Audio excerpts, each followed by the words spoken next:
Goeiedag en baie welkom. As ek begin, dan groet ek u in die wonderlike naam van Jesus Christus, ons koning, ons verlosser, genade, barmhartigheid en vrede van God ons Vader, die Here Jesus Christus en sy kosbare Heilige Gees. Amen en amen. Prys die Here, ons is hier. 'n halfuur terug het ek regtig nie gedink ons gaan hier wees nie. Probleme met die foon en toe leer ek sommer baie goed oor 'n foon in 'n baie kort tydjie, maar hier is ons, prys die Here vir hierdie uitsending. Kom ons sluit die oë. Vader, ons kom in die wonderlike naam van Jesus na u toe vanoggend. Here, ons dank u vir u goedheid, vir u sorg, vir u trou. Here, dankie. U is God en daar is niemand en niks kan met u vergelyk nie. U is werklik die Alfa en die Omega, die begin en die einde, in alles en van alles. Here, u is die heerser van hierdie skepping. U strek die hemele uit. U is die koning van heerlikheid. Here, u is die God van wonders. U is 'n verterende vuur, sê die woord. Here, u is Immanuel, God met ons. Dankie, Here, dat u met ons is. Here, ek wil in hierdie oggend stil raak en sê, Here, spreek met ons vanoggend. Dankie vir u woord, Here, vir wonderlike openbaring vandag, vir lering, Here, dat u ons altyd iets leer elke week. Dankie, Here. Here, gaan saam met elke ene van ons, u kinders, Here, met die hele skepping, ewen hulle wat nie u kinders is nie, Here, gaan saam met ons, hou u hand oor ons, Here, ons is verlore sonder u. Here, sonder u in beheer is daar niks vir ons oor nie. Gaan saam met hulle wat siek is, Here, verlede week het ons gebid vir was dit Johan Grobbelaar met die prostaatkanker. Here, ek vra dat u hom nog steeds sal aanraak, Here, dat u hom aanhoudend sal aanraak, Here, aanhoudend beterskap sal gee, Here, en saam met sy vrou Sandra Grobbelaar, weet u saam met haar sal gaan, Here, dat u haar sal sterk hou in u hand en sal regop hou, Here, en Jeremy daar van Pietermaritzburg met die nekbesering en die lamheid. Here, dankie. Hulle, ja, hy is lam, maar nog steeds, Here, weet hulle nie regtig wat aangaan nie. Gaan saam met hom, Here. Openbaar u self aan hierdie siek mense. Here, daar is soveel ander wat ons nie eens van weet nie, maar wat net sulke erge siektes en erger het. Here, openbaar u self aan mense in hierdie tyd. Die dae word minder, Here, as ons sien die verwikkelinge in hierdie wêreld, Here, dan is u koms baie naby, maar die wêreld gaan u nie aanjaag nie, Here, u sal op u tyd kom, en u sal besluit wanneer u kom, en u sal besluit wanneer die volgende stap van hierdie wêreld en die wêreldordes en al hierdie goed, Here, wanneer die volgende van hulle kan plaasvind. U sal dit bepaal. Dankie, Here, dat ons in u goeie hand is. Here, bid ook dat u vir hulle wat seën, wat so getrou is met hulle tiendes, met hulle offers aan u, Here, in hierdie maand was daar Janiel Wit, daar was Clinton Elseby, die Groenewalds, Here, daar is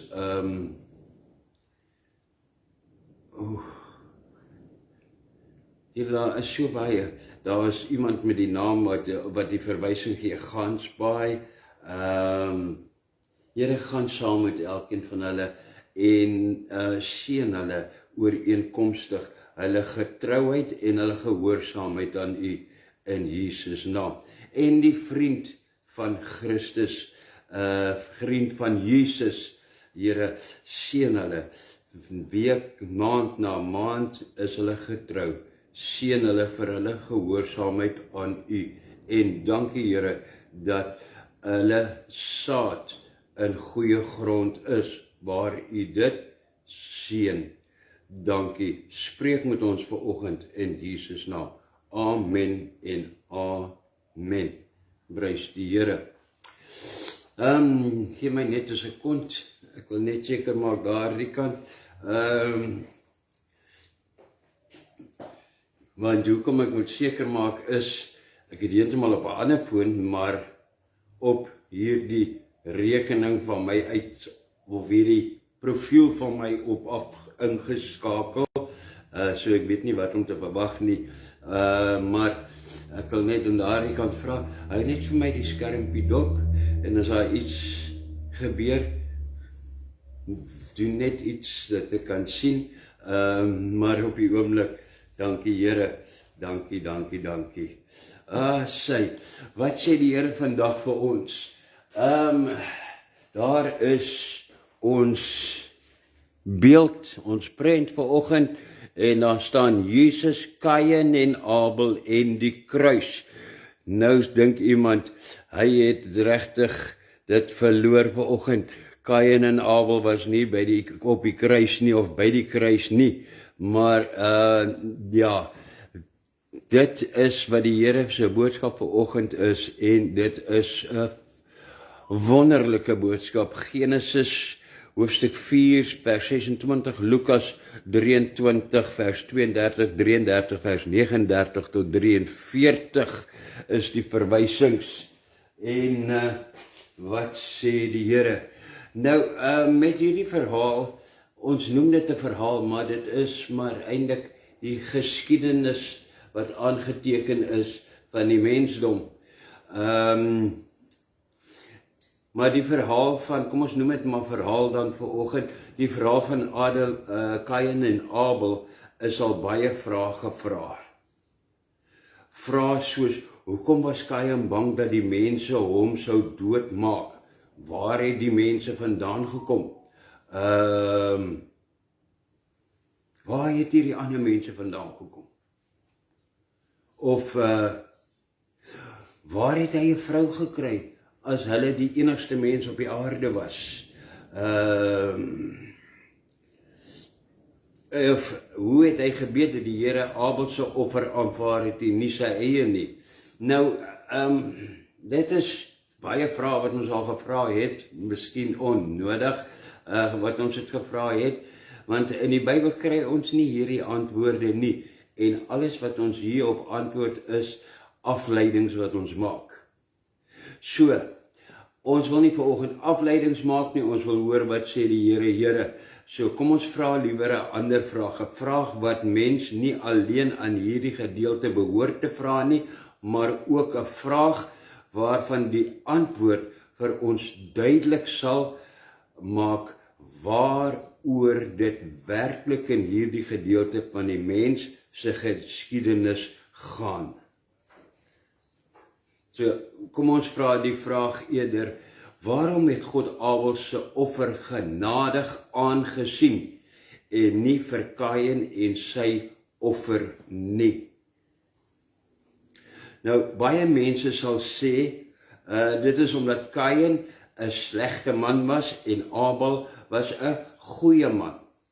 Dit het ek al baie gehoor wat mense sê. Kain was gemeen, hy was onverskillig en Abel was vredelievend en innemend. En omdat God die goeie beloon en die slegte afkeer, aanvaar hy die offer van Abel en hy keer die offer van Kain af. Die probleem met hierdie antwoord is net, hiervan staan daar ook niks in die gedeelte nie van Kain en Abel nie. Inteendeel, die gedeelte sê die teenoorgestelde. Die gedeelte sê dat wanneer Kain en Abel offer, is hulle heeltemal gelyk, equal, gelyk staan hulle voor die Here. Wat meer is, van Kain word gesê dat hy 'n gelowige man was. Dit staan, hy was 'n gelowige man, daar in Genesis. Want hy het telkens van die vrugte van die land aan God geoffer.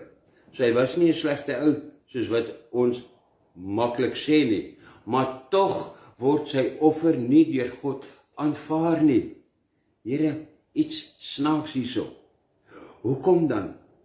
Is dit omdat God sommer net moedswillig was, of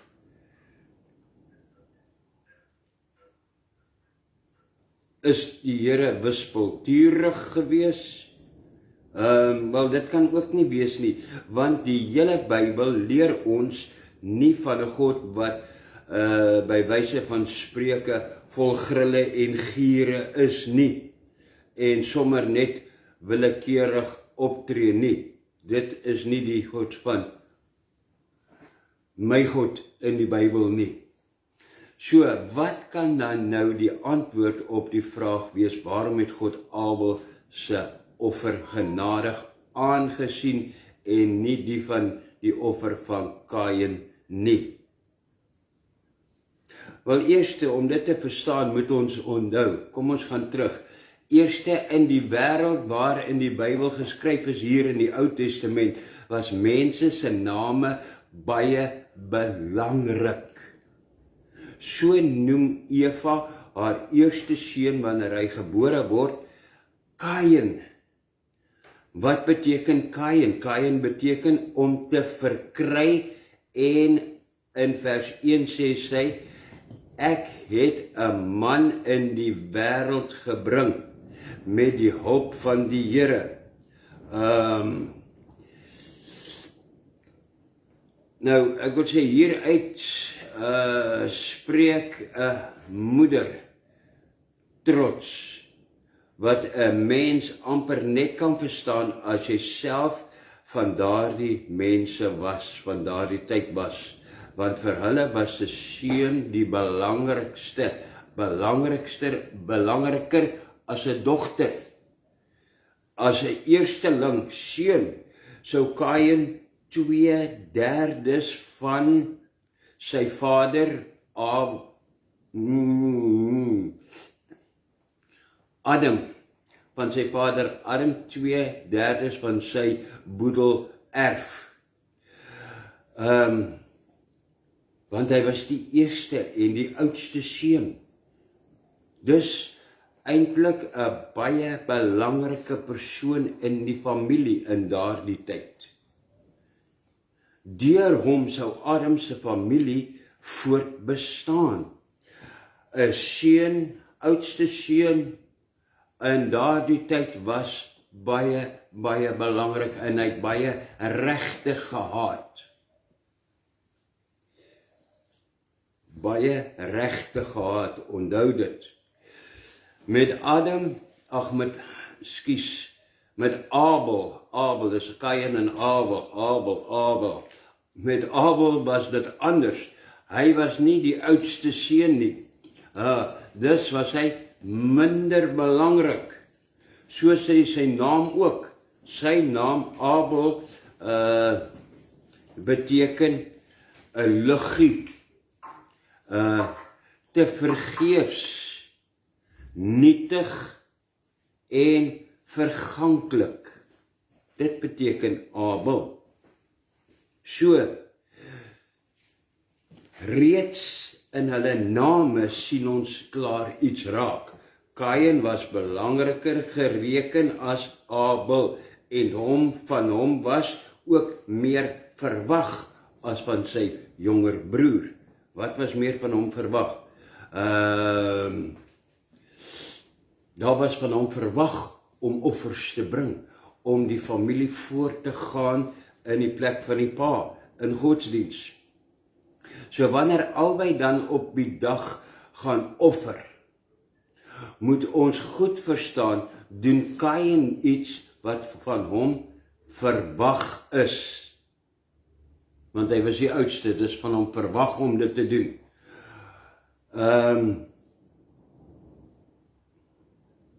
Dit is van hom verwag om as plaasvervanger vir sy vader voor te gaan, wat betref die godsdiens en belangrike dinge in daardie tyd. Om te offer was dus sy plig en ook sy reg. En op grond hiervan, hierdie reg aanvaar Kain aan ook, dat God sy offer moet aanneem, want ek is die oudste, en ek moet hierdie offer bring, so die Here moet hom aanneem. Sien jy die verskil? Met Abel was dit heeltemal anderster. Hy het geweet, hy is nie die oudste nie, en sy offer berus nie op 'n reg nie, want hy was nommer 2 in die huis. Maar tog offer hy, nie omdat dit sy plig of sy reg was nie, ook nie met die gedagte dat dit sy reg is, dat God sy offer moet aanvaar nie. Nee, hy offer juis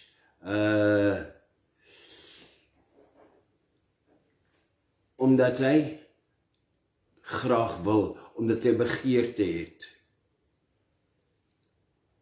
En dit is die groot verskil tussen die offers van Kain en Abel.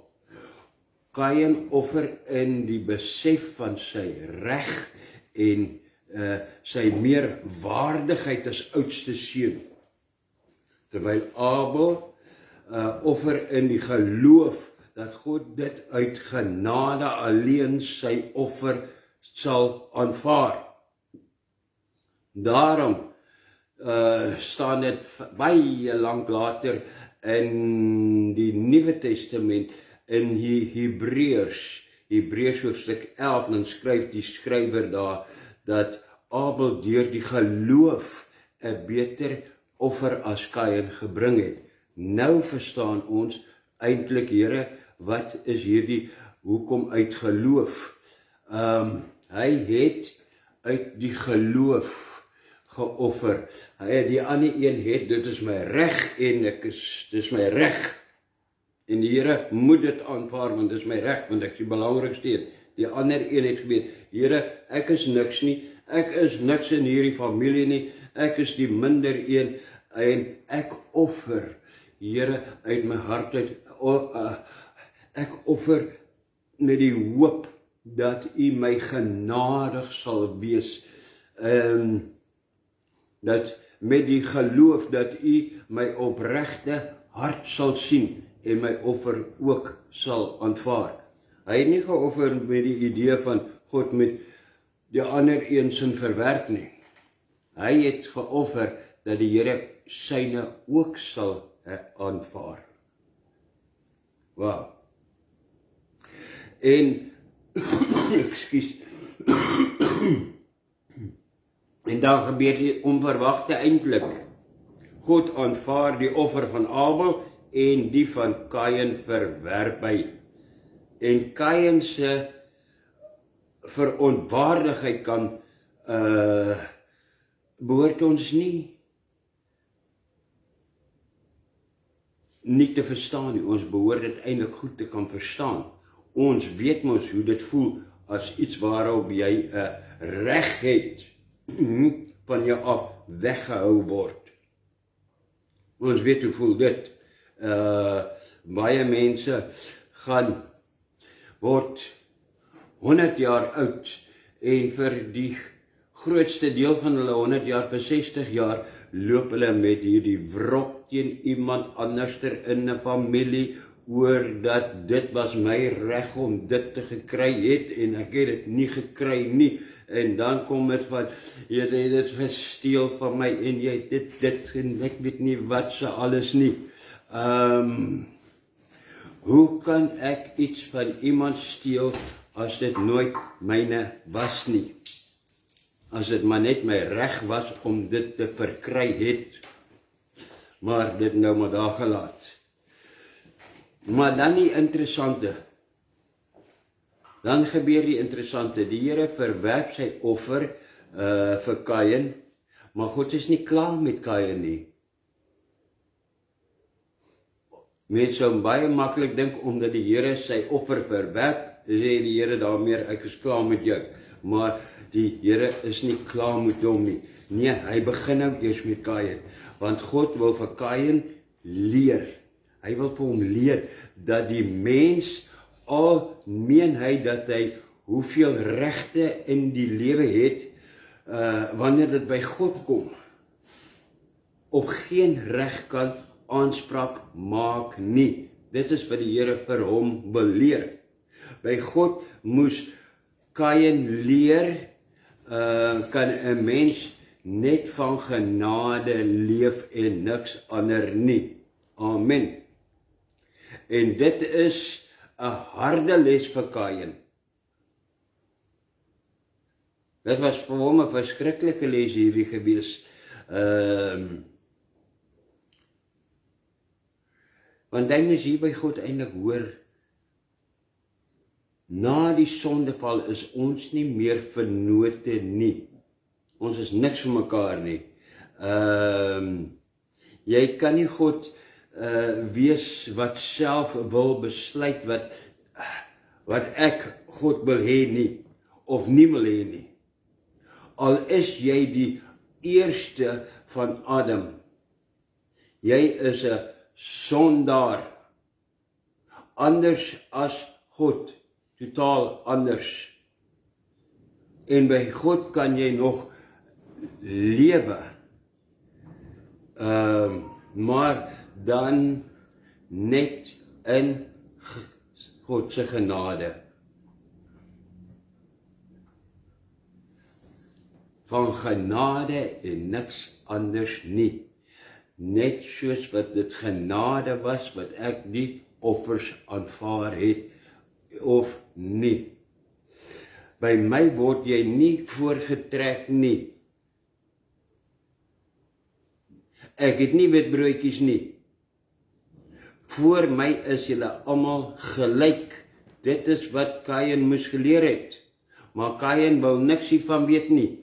As die oudste seun het hy dit hier en in sy kop, as bevoorregte weier hy om so behandel te word. Hy het regte wat hom toekom. Hy is dan die belangrikste. En so word Kain dan 'n soort mens wat ons goed ken. Met hierdie regte van hom, hy kom in opstand in God en hy word 'n mens wat ons goed ken. Hy word 'n fariseer.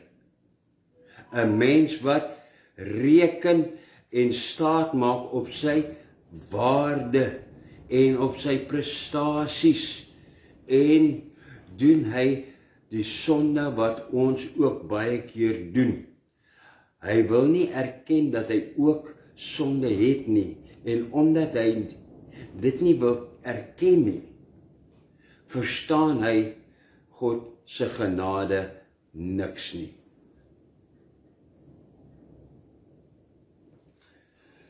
Wow. Wat dan in volgende in die lewe van Kain gebeur, is dat hy ook iets word wat ons in die res van die Bybel sien gebeur. Die Kain wat God en sy genade verwerp.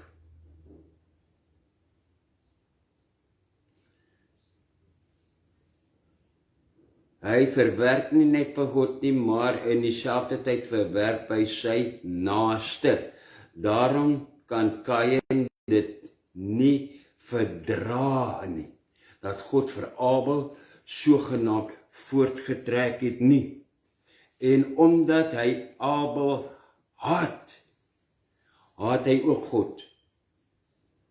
En sommer baie vinnig word Kain die fariseer, Kain die moordenaar.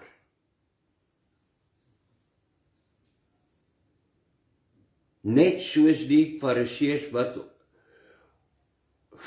lang vorentoe op een Sabbat vir Jesus berisp het, omdat hy op die Sabbat siekes genees het. En op 'n ander Sabbat planne gemaak het om hom dood te maak.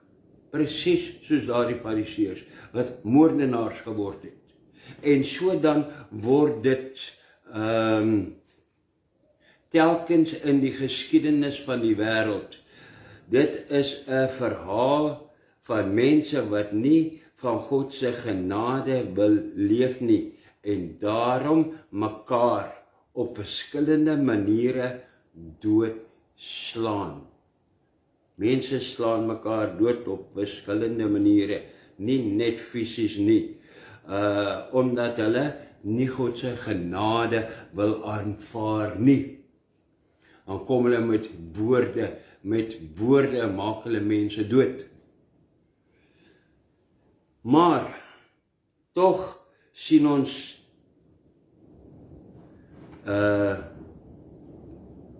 ook hier dat God nie klaar is met Kain nie.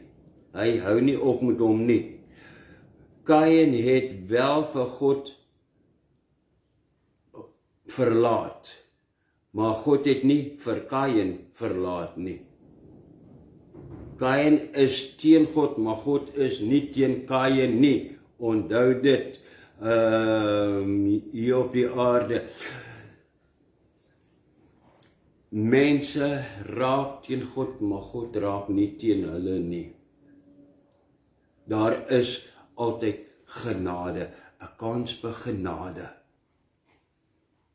En daarom stel God hom voor Kain, voor die moord op Abel en na die moord. Wat sê hy dan vir God? Is ek my broer se wagter? Moet ek hom oppas? Daarmee sê hy vir die Here, dit is nie my skuld, dit is dat hy dood is nie, dis eintlik u skuld, want u wou mos vir Abel voortrek, vir die tweede een, vir die minderwaardiger een. En dan sê God vir hom, vervloek is jy dan. En met die woorde vervloek as jy dan, gebeur daar groot dinge. Daar kom 'n groot wending. Kain hou op om fariseer te wees. Want as God hom vervloek, besef hy is weerloos, hy is blootgestel, en hy's 'n mens met 'n geweldige angs vir 'n toekoms sonder God. En hy besef, Here, dis verby met my. En ewe skielik beteken al sy regte en sy aansprake vir hom net mooi niks nie. En roep hy tot die Here uit, my skuld is te groot, my straf is te swaar om te dra, Here. Aha. Nou hierdie is woorde waar ons nie iets anders te kan aflei as om te sê dat Kain besef het dat hy hom vasgeloop het. Hy het hom vasgeloop in 'n doodloopstraat vasgeloop. Daar is nêrens waarheen hy kan vlug nie, want hy is vervloek.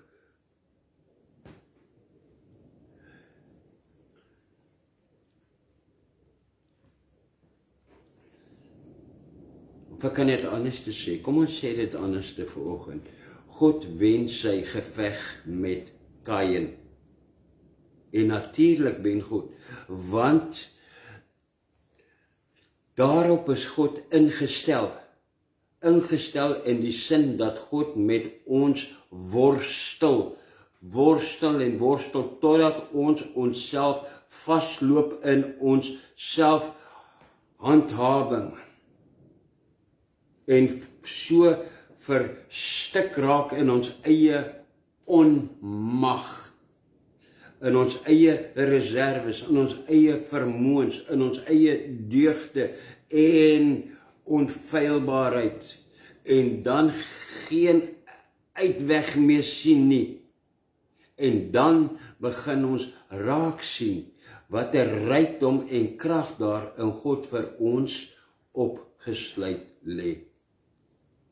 Maar ons moet kom by hierdie punt waar ons vasloop in ons eie handhawing, in ons eie onmag, Here, in ons eie reserves, ons eie vermoëns, ons eie deugde, in alles. Here, ons is, in goeie Afrikaans, ons moet weet, Here, ons is useless sonder U.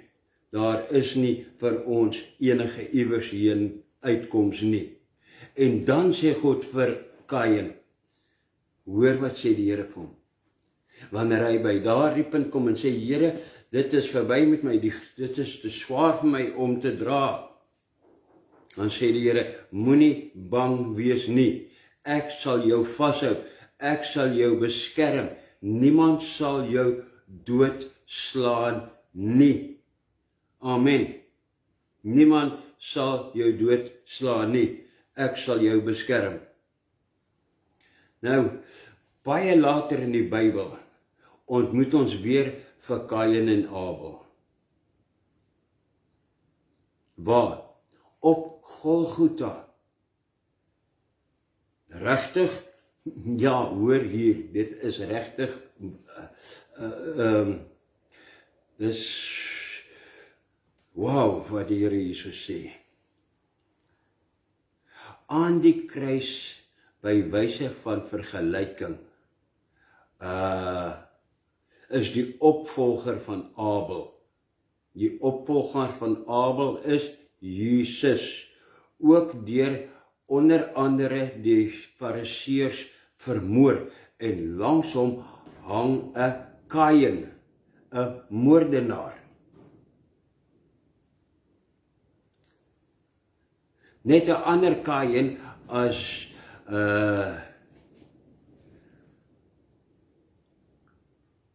die ander ene aan Jesus se ander kant, want hierdie Kain is 'n vasgeloopte mens, hierdie een. Hy het hom in 'n doodloopstraat vasgeloop in sy eie onvermoë. En wat sê hy? Hy sê, dink aan my, wanneer u in die koninkryk kom. En dan antwoord Jesus, die tweede Abel, voorwaar, ek sê vir jou, jou vasgeloopte mens, jou doodloopstraat mens, ek hou jou vas. Vandag sal jy saam met my in die paradys wees. Dit sê Jesus, die vermoorder, maar die vermoorde wie se bloed nie wraak roep nie, maar om vergewing. En juis daarom het Jesus aan die kruis vir alle Kains gebid, vir alle Kains wat sal volg. Vader, vergeef hulle, want hulle weet nie wat hulle doen nie. En hy bid so, want hy het mens geword, om moordenaars, eie geregtiges, verwaanders, die wat dink hulle het nie ook skuld en sonde aan wat ook al nie, om Kains te bevry en ewig te laat lewe. Amen. Dankie, Here.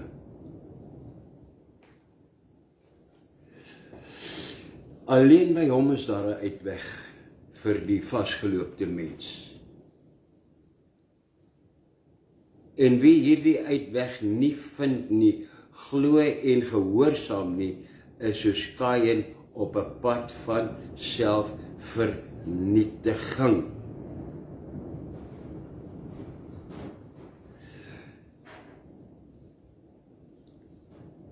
Wees jy, word eers 'n Fariseer, 'n eie geregtige, en dan 'n moordenaar. Want wie God nie werklik lief het nie, kan diegene rondom hom ook nie lief hê nie, en ook nie later hom of haarself lief hê nie. Die vraag is vanoggend, het jy die einde van jou self bereik, waar daar geen uitkoms is nie?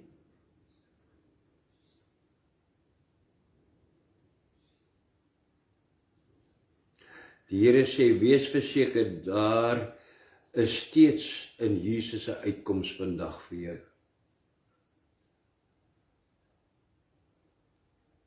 As jy fariseer en jy tot hier op hierdie stadium toe op al jouself en jou eie prestasies en alles self staat gemaak, maar Here, hoe meer ek insit, hoe meer voel dit van my, ek kom net nêrens nie, ek is in 'n doodloop, die Here sê, ja, dit is Kain die fariseer, moet Kain die moordenaar word. Jy moet nie iemand anders te dood maak nie, maar by Spreuke, jy moet van jouself sterwe.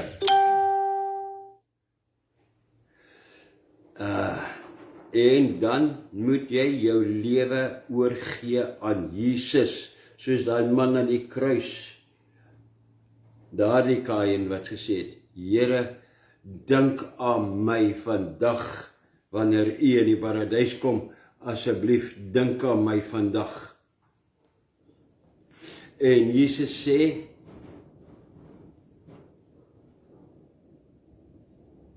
al wat jy moet doen is, gee oor vir my en sê, en hy sê vir jou, as jy by daai punt is vanoggend, waar jy sê, Here, ek is klaar, dan sê die Here, gee oor, ek ontvang jou, vandag sal jy saam met my in die paradys wees. Daardie woorde staan nog steeds. Daardie woorde wat hy aan Kain gegee het, ek sal saam met jou gaan, niemand sal jou doodmaak nie. Die Here sê dit vanoggend nog steeds vir jou.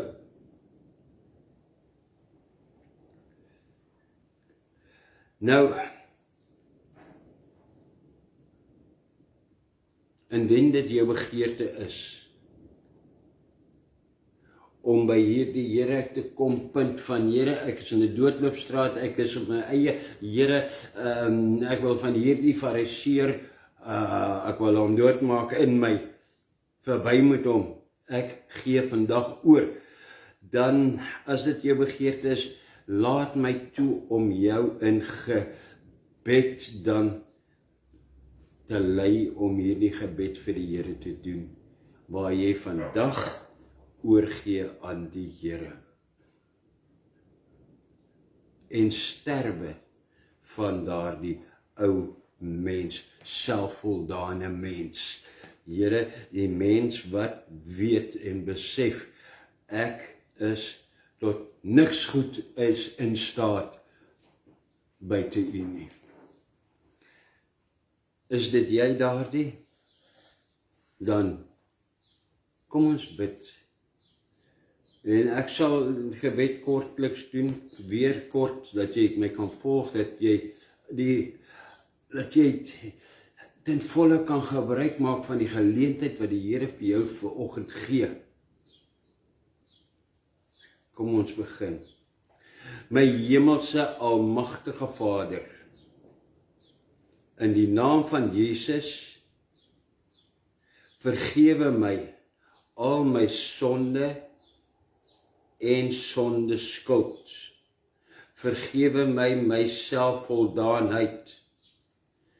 Ek gee my hele lewe aan U nou oor. Ek draai my rug op myself, my vermoëns en op sonde vanoggend. Was my skoon met U bloed nou.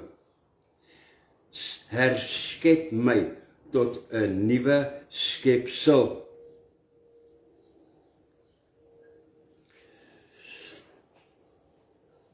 Here, dankie dat U my menswording en my redding meer as 2000 jaar na Kain en Abel, ag Here, seker meer as 3000 jaar na Kain en Abel, reeds in die begin in gedagte gehad het. En dankie dat U aan die kruis die Vader se genade vir my weer tentoongestel het. Dankie Here dat ek my Kainpad van fariseer tot moordenaar kon voltooi vanoggend. En deur U gered is, toe ek in my eie verlorenheid vasgeloop het vanoggend en daar geen uitweg vir my was in hierdie lewe nie. Dankie Here dat U liefde en U genade leer my deur U Heilige Gees om U waarlik en opreg lief te kan hê, op U genade te vertrou.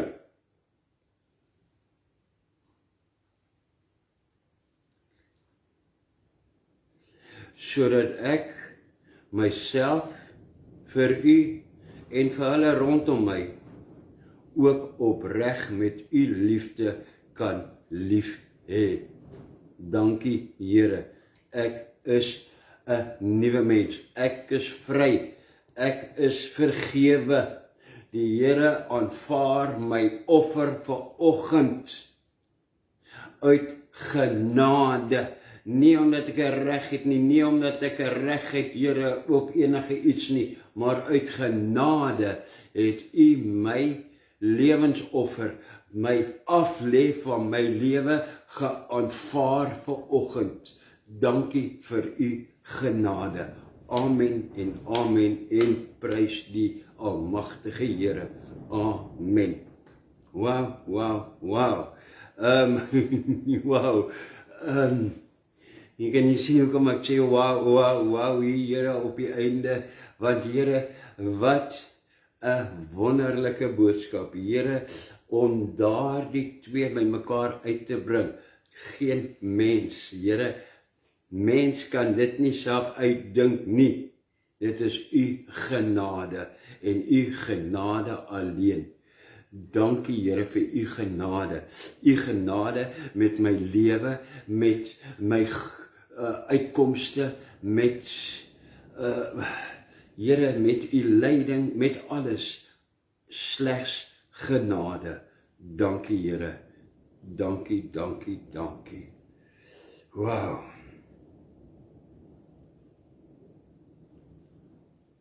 Sy iemand langs jou sê vir die een, die Here se genade is wonderbaar groot. Amen. Nou sê. Dit is die Here se woord vir vanoggend, 'n geseënde woord. Dankie Here.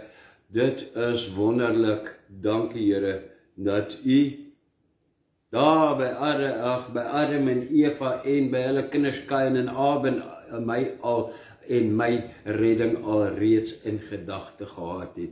Dankie Here. Halleluja. Kom ons sluit af. Ek gee vir jou die seën van die Here eers in Hebreëus en dan sal ek dit in Afrikaans sê, soos dit daarso in Levitikus staan. In Numeri staan. Ontvang die seën van die Here. Yerechocheta Adonai dishmarecha. Yair Adonai pawanilecha wechochonechta. Yesa Adonai pawanilecha weasemlecha shalom. Die Here is jou seën en jou behoed. Die Here sal sy aangesig na jou toe draai, jou genadig wees, soos vanoggend, soos nou net. Die Here sal jou genadig wees, jou vat, jou ophef in redding, ophef saam met hom daar in sy hande hou en aan jou vrede gee. Amen en amen en prys die Here. Tot volgende keer. Dankie Here, dankie, dankie, dankie vir u genade. Tot volgende keer, ek groet u in die naam van Jesus.